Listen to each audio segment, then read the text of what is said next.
அண்மை செய்தியை பார்த்துக் கொண்டிருக்கிறோம். சென்னை மாதவரத்தில் உள்ள திருமண மண்டபத்தில் 11 பேர் லிப்டில் சிக்கியதாக தகவல் கிடைத்திருக்கிறது. இதுகுறித்த கூடுதல் விவரங்களோடு இணைகிறார் எமது செய்தியாளர் செல்வம். வணக்கம் செல்வம், உங்களிடம் இருக்கும் தகவல்களை பகிர்ந்து கொள்ளுங்கள்.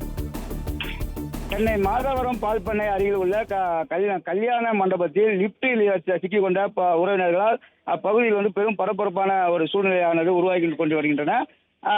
அதாவது சென்னை மாதவரம் அருகே அருள் நகர் உள்ள கன்னிகா மகால் எனப்படும் தனியார் திருமண மண்டபத்தில் இன்று திருமண நிகழ்ச்சிக்கு வந்த பெண் வீட்டார்கள், மாப்பிள்ளை வீட்டார்கள் என 11 நபர்கள் மேல் தளத்தில் இருந்து தரைமட்டம் வருவதற்காக லிப்டை பயன்படுத்துவதாக கூறப்படுகின்றன. இந்த நிலையில் திடீரென்று லிப்ட் இடையில் நின்றுவிட்டதால் உடனே தீயணைப்பு துறையினருக்கு தகவல் தெரிவிக்கப்பட்டுள்ளன.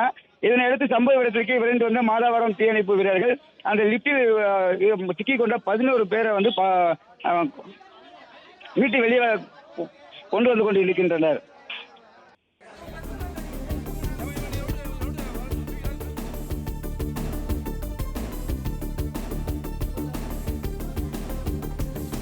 சென்னை மாதவரத்தில் உள்ள திருமண மண்டபத்தில் லிப்டில் சிக்கி 11 பேர் மீட்கப்பட்டிருக்கிறார்கள். ஒரே நேரத்தில் அதிக நபர்கள் ஏறியதால் பாரம் தாங்காமல் லிப்ட் பாதி வழியில் சிக்கிக் கொண்டதாக தகவல் கிடைத்திருக்கிறது. இந்த நிலையில் திடீரென பழுதாகி நின்ற லிப்டில் சிக்கி அனைவரும் மீட்கப்பட்டிருக்கிறார்கள். நன்றி செல்வம், உங்கள் தகவல்களுக்கு.